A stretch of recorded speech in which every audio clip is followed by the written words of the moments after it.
Bom dia, prezados ouvintes e seguidores deste canal. Uma feliz Páscoa para todos vocês e os vossos familiares. Estamos aqui para conversar sobre Jesus, o Rei dos Judeus. Quando, antes dele ser crucificado, chegou ao palácio de Pilatos, este mandou colocar uma frase sobre a cruz: Rei dos Judeus, escrito em latim, grego e hebraico. Os judeus não gostaram daquela frase, foram reclamar com o governador, que era Pilatos, e então ele disse: o que escrevi está escrito. Ele estava um pouco chateado com a turma porque não encontrava nenhum defeito, nenhum crime em Jesus Cristo que merecesse a sua condenação na cruz. A cruz, um dos patíbulos piores, que era justamente designado para os judeus ou qualquer outro que fizesse o maior crime na sociedade. E para eles, os judeus, Jesus era o maior dos criminosos porque se disse Rei dos Judeus. Depois que Jesus foi condenado, conduziram-no ao Monte Calvário, carregando a cruz. Este episódio dele carregar a cruz nos lembra aquele outro, há vários séculos antes, entre Isaac e seu pai Abraão, quando Deus tinha dito a Abraão que seu filho Isaac ia ser pai de gerações tão numerosas como as estrelas do mar, como as areias do mar e as estrelas do céu. E justamente Deus, através do profeta, vinha pedir que Abraão sacrificasse seu único filho, Isaac. Mas Abraão obedeceu e saiu com Isaac, este carregando um feixe de lenha nas costas, que serviria para a fogueira na qual ele seria sacrificado. Mas Deus sempre estava presente diante de Abraão, e na hora que o filho ia ser sacrificado, apareceu um carneirinho engalhado aí nas ramagens que estavam por perto, e o carneirinho foi sacrificado no lugar do Isaac. O nome de rei é um tanto quanto estranho a Jesus. Inicialmente, ele não gostava de ser chamado rei. Depois da multiplicação dos pães, ele fugiu quando percebeu que os judeus queriam colocá-lo, nomeá-lo como rei. Outra passagem que nós vemos que se fala de Jesus, rei dos judeus, é justamente quando ele nasceu e lá na gruta de Belém foi visitado pelos 3 reis magos que procuravam o rei dos judeus. Por isso mesmo, várias crianças, cerca de 5.000, foram sacrificadas naquela semana pelo rei Herodes, que tinha medo de perder justamente o seu trono, a sua poltrona. Este episódio nós podemos ler em Mateus, capítulo 2, versículo 2. Capítulo 2, versículo 2. Jesus é rei realmente, mas não é rei deste mundo. Ele tem como súditos um povo diferente, um povo totalmente novo. Sua unidade não é a língua, não é uma região geográfica, um país, não é um único exército que acredita no único espírito nacionalista, o de sua pátria. Sua unidade é exclusivamente em um crucificado, em uma cruz, onde ele, de braços abertos, parece querer e realmente abraça o mundo todo. Em Jerusalém ele podia ter escapado, mas se ele tivesse escapado, seu sonho de reunir um povo novo não teria se realizado. Pilatos era um rei, não era filho de Deus. Jesus teria se salvado, mas aquele povo que ele veio fundar seria superior ao reinado de Pilatos e de qualquer outro rei da terra.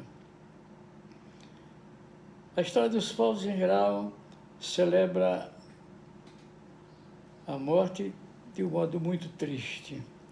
Nós cristãos, ao invés, quando celebramos a morte, estamos tristes realmente, mas ao mesmo tempo, como cristãos que acreditamos na ressurreição de Cristo e na nossa ressurreição através dele, nós achamos que a morte de Cristo é uma vitória, é a derrota do seu e do nosso maior inimigo, o demônio.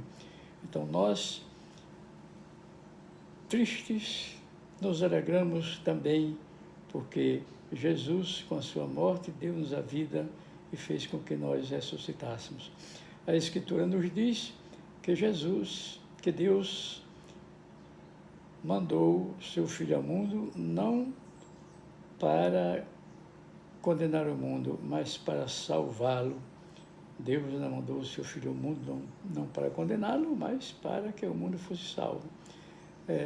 O evangelista João, capítulo 3, versículo 17. E é justamente esta salvação que fez criar um homem novo. Jesus amou os seus súditos, o verdadeiro reinado que ele veio fundar, amou-nos mais do que a sua morte, porque ele sabia que a sua morte iria dar a vida de todos nós. Então, ele não fugiu da cruz. A cruz é assim entendida pelos cristãos como sinal de vida. E quando os homens a tornaram símbolo da morte, houve a ideia de que ela fosse enfeitada, fosse adereçada. E nós vemos tantas cruzes por aí, enfeitadas, engalanadas, e muito interessante, porque então nós relembramos mais frequentemente que a cruz é um sinal de vida, um sinal de vitória de Cristo e nossa também. Para muitos, ela é uma loucura, mas a cruz é um romance épico de amor. É um romance de um que enlouqueceu e foi até as raias da loucura realmente por causa de alguém, ou seja, de todos nós, que não merecíamos, não possuímos nenhum mérito para receber tantas graças de Deus e de Jesus Cristo. Homens e mulheres iriam nascer até o fim dos tempos. Nestes dias recebi um clipe em que se cantava: nós somos vacinados pelo sangue da cruz. Realmente, o sangue da cruz elimina qualquer vírus, qualquer pandemia.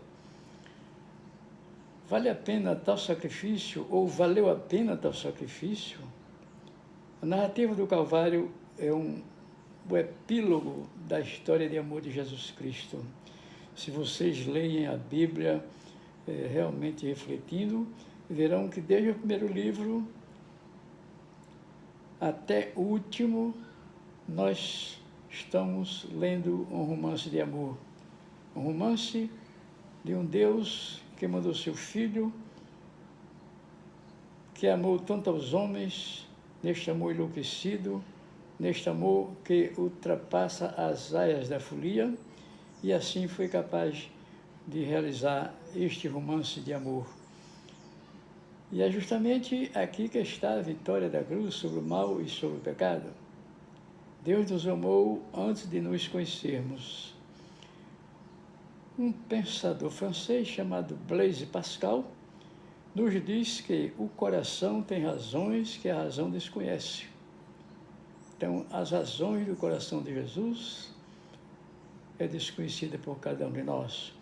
Mas à medida que vamos estudando a sua vida, sua personagem, o que ele fez por nós, nós iremos cada vez mais compreendendo essa história, este romance de amor, esta loucura, como alguns pensam.